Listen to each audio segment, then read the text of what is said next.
Life-changing year, I would say, for myself. In general, I think it was a big change moving to this team. It was a big decision, and it paid off really quickly. But I think, yeah, it took a lot of adaptation to a new system and meeting a bunch of new people, and it all went really super well, and I adjusted super fast. But I think it made the whole year really special because I was achieving things up front and quickly in a new environment, which just was special. And yeah, it makes me want to repeat the same thing again this year. What surprised you the most about your achievements?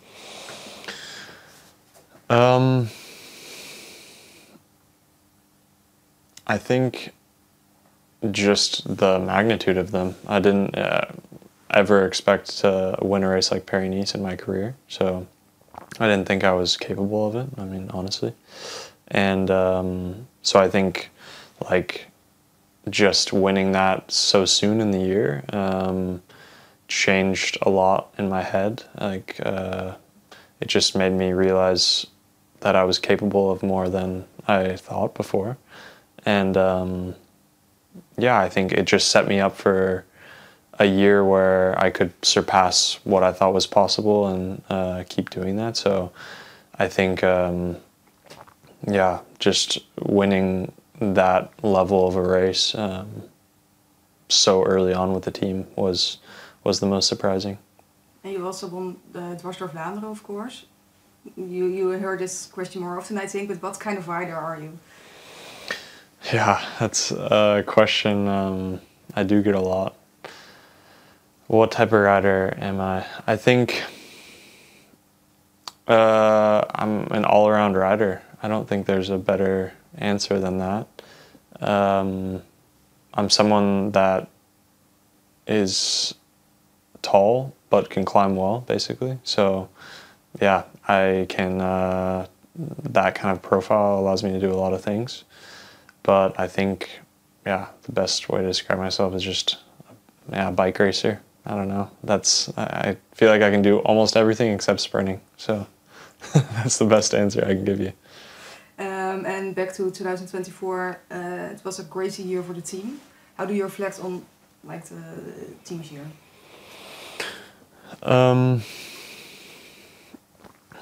think the team didn't have a bad year. I think it's just coming off of 2023.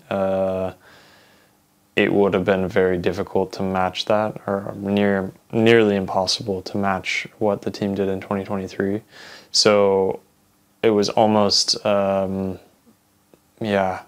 if you keep that in mind, it makes basically no matter what would have happened in 2024 disappointment in some sense. But the way I look at it, it wasn't at all. I think we achieved, yeah, if you look at the number of victories, I think we were, yeah, like the second best team in the World Tour, and we got second at the Tour de France. I think it was a really good year, and also if you just take into account the circumstances with losing like two of the team's leaders at key times, like that, two of the riders that would get us like that win races at for a large portion of the year were out.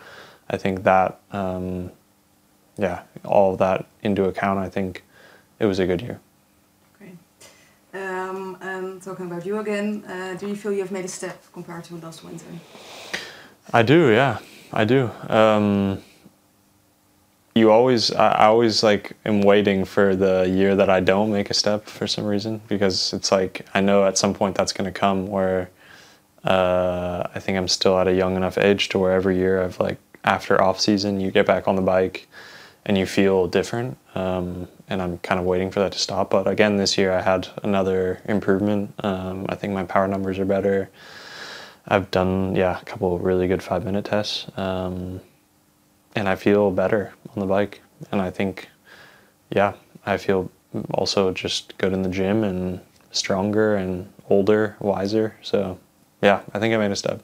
So What's your limit? Yeah, I don't know. I don't know.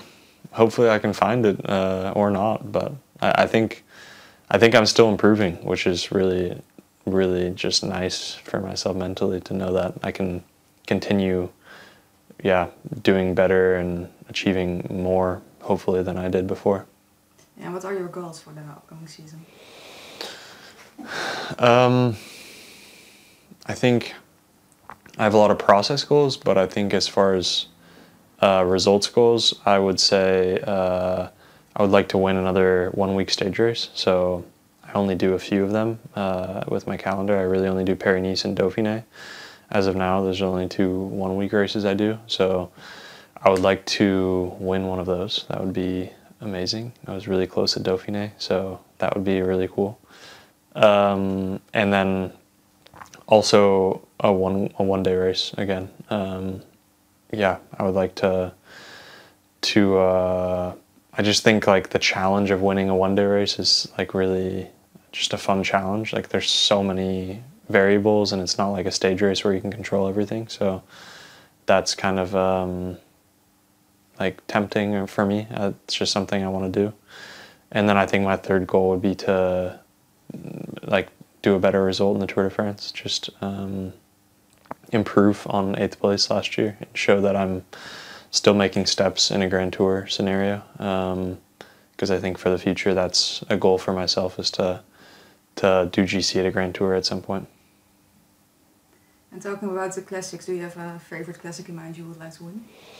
Actually, E3 I would really like to win. That's a race that I've done well at now the past 2 years, and I think it's like the one day race that suits me super well, because it has a big middle section of a bunch of climbs, and I think I'm just lighter than most classics riders, so I think it suits me pretty well. Also Flanders, I would like to just get some redemption in that race. I think last year I just exploded and want to mentally have a good day in Flanders so that I just have a good feeling from the race again. Yeah, in Flanders you were like the only rider who could follow Van der Poel on one of the hills, of course. Mm-hmm. But then you explode, I think. Mm-hmm. Yeah. And in E3 you also had top 5? Yeah, I was 5th at E3. I think the year before I was 4th. So I think I would love to win that race. I think it's possible, and I think that would be really a special one to win. It suits you, apparently. Mm-hmm. Talking about the Tour de France again, because Jonas is the leader, of course. Mm-hmm. So, yeah, you also want to go for a good result in a GC. Yeah, I think the way I look at it is like, well, and also Jonas agrees, and also Grisha, I think the way we have to approach it with Pogačar now is using both of us. So yeah, I hope to get to a level where I'm actually threatening to Pogačar in some way, or to UAE, so that we can use me as a tactical card, because I think that's just a really useful way to try to win the race. And I think Jonas is clearly stronger than me, I mean, in every way, in a Grand Tour sense. So yeah, that's quite clear. There's no doubts there. It's more just like, if I can get to a level where he has to chase me, or there's something that we can use me for tactically to help Jonas, I think that would be really good. So I think in general, keeping me in the GC is helpful for the team. And yeah, I would like to just do better than 8th, just have less bad days, basically. Last year I had 3 stages where I was a little off, and I would like to try to, yeah, my goal is to have no real bad days. And how will you approach all these goals, because you have plenty of goals? What is the road to Tour de France, to the Spring Classics, etc. look like? Well, what's cool is that I have almost the same exact calendar as last year. So it's almost like it's like I'm taking last year and I can just build upon it, and I know what I did last year. But I think in general, the 2 things that I really did well last year were the 2 altitude camps. I think I, both in Tenerife before opening weekend and then Paris-Nice, I was really just focused, in a good headspace, and just used the camp well. And I think same with Sierra before Dauphiné. So I think approaching both of those camps, those are key months for me to do preparation. But I think I've already kind of improved upon last year just in my weight management, and I've just done a better winter, I think, than I did last year. And just kind of improving a bunch of little details, like my bike fit. I changed slightly. Yeah, my training, kind of like my daily performance process, let's say, like how I structure my day and routine. Those are all just little improvements that I think lower, excuse me, lower my stress and also just help me, yeah, adapt to the training, which is what we're trying to do, basically. Okay. Last question for me. When will you be happy at the end of the season? Good question. I think if I win a World Tour race, I would be really happy. Basically almost only exclusively do World Tour races, I think. So if I win a race, that would be already a success, because I think winning is just exceptionally hard, and yeah, you have to be happy with the effort you put in also. So I think if I improve upon last year in my process goals and I feel like I did well, then it'd be really good. But as far as results goals, yeah, winning a race and then also making a step in a Grand Tour, I think is really important for me. And I think I want to show that I'm capable of racing, like doing GC at a Grand Tour. So for sure the Tour de France is, again, an objective. We have a new team, obviously. There are a couple new faces, yeah. Younger guys coming into the team, guys like Simon. Can you tell us a little bit about, yeah, how do you feel about that? What's your view on that? Have you got to meet them a little bit, of course, last December already? Yeah, now, Simon. You weren't there, of course, but then maybe, yeah. Please keep looking at Alice, because okay. The camera. Yeah, yeah, there are some new faces. I think I'm happy to see Simon Yates in the team. He's my roommate here, and honestly, him and his brother Adam are both just riders I've always looked up to. They have such a distinct style on the bike, and they're just easy to watch riding a bike, and on TV they're just like some of the most iconic riders. And so Simon joining the team, I think it's awesome. I'm excited to race with him. I think we have different schedules up until Dauphiné and Tour, but in the spring I am really optimistic that he's gonna perform really well in Tirreno, and I could see him winning Tirreno and also do super well in the Giro. I think he's joining this team. He made a really good decision doing that, and I think he's going to see a lot of benefits. And then the other rider for me that's really exciting is Axel.